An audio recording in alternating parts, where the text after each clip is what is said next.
Now this week's topic is pretty interesting stuff, so let's just dive right in and I'll fact check and offer commentary along the way. She starts with this.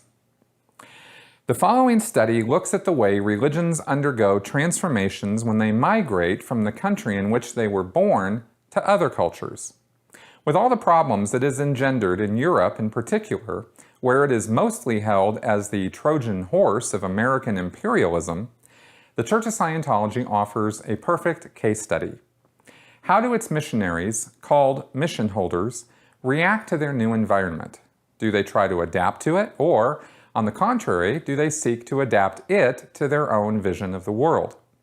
I will present here only the foundation of SMI, its European missions, its franchise system, and the duty of the mission holders.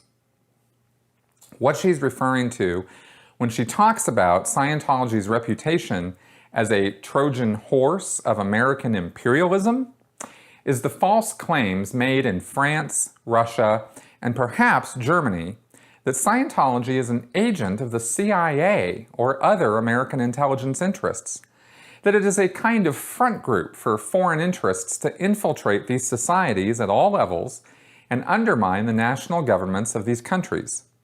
From my point of view, this claim is preposterous, and in all my years in Scientology, I never saw anything that would even hint at such activities.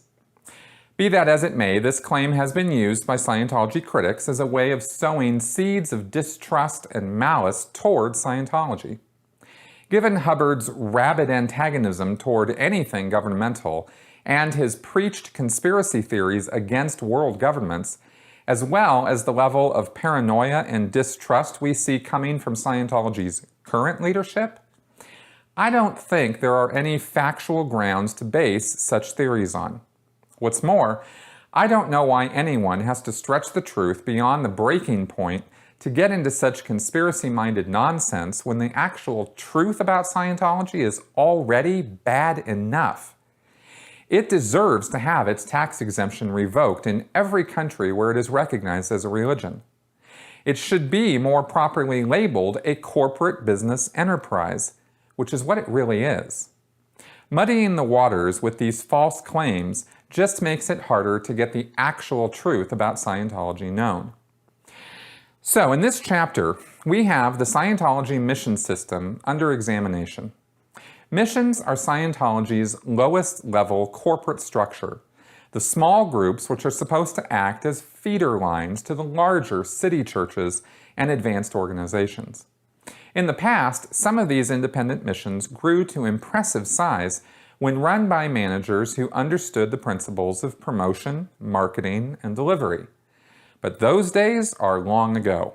Ever since the 1980s, missions have been almost universally small, struggling enterprises.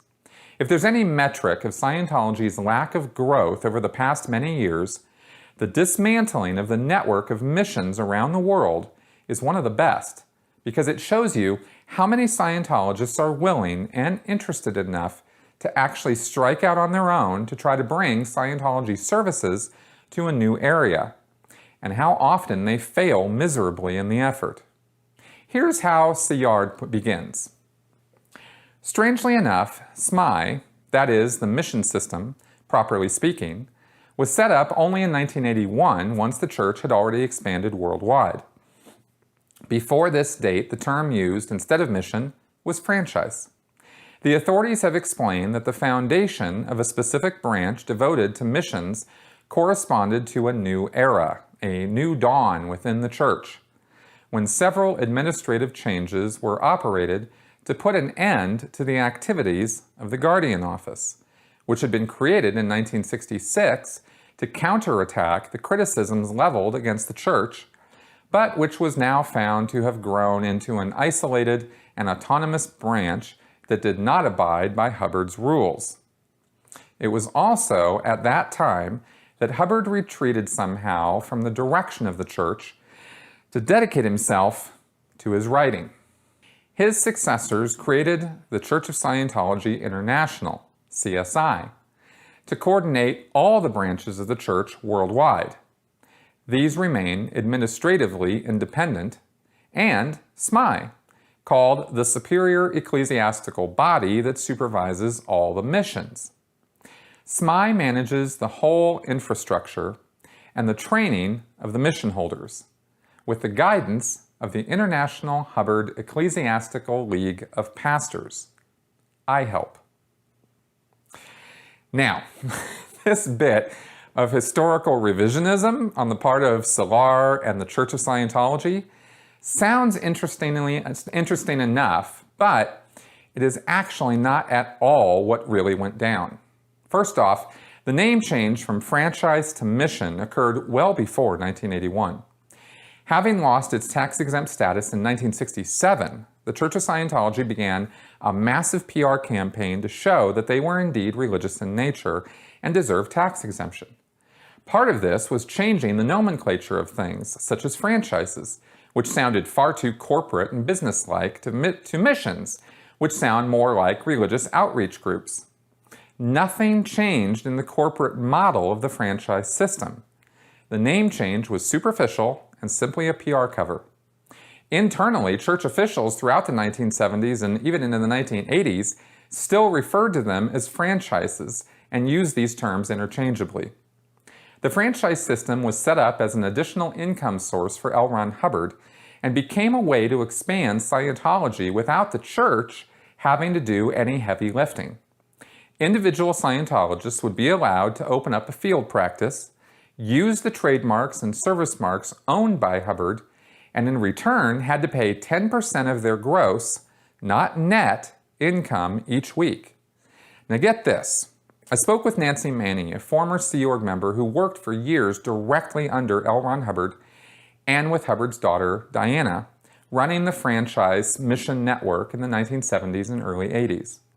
She related that the Mission Network was actually a concern to the Guardian's office because it was a legal liability. Were anyone to sue one of the missions, they could theoretically take their suit all the way up to L. Ron Hubbard personally, because of the way the missions were structured and how they were paying their administrative fees to the church. What's more, the missions were independently operated with very little oversight or management direction from Scientology executives. There were only 5 people total overseeing the entire mission network, and they didn't have time to micromanage the missions the same way the orgs were being managed by a whole herd of Sea Org middle management executives. As I mentioned earlier, the result was that some of these missions grew to be much larger than the Scientology organizations. And this created a great deal of upset with the Sea Org managers and eventually with L. Ron Hubbard himself. He then ordered that draconian actions be taken to bring the missions under control, and this was why the entire mission network was brought to heel and under the corporate sort-out was put under a much more rigid reporting system under Scientology Missions International.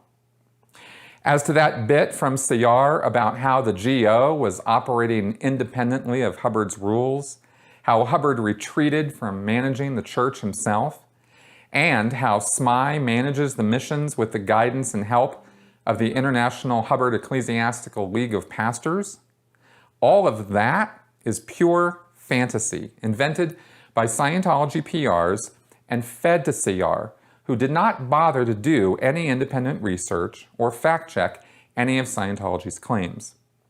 I've covered in detail in other videos on my channel how the GO was operating directly under the guidance and supervision of L. Ron Hubbard to the very day of their dissolution, and how Hubbard never let go of the reins of management of Scientology.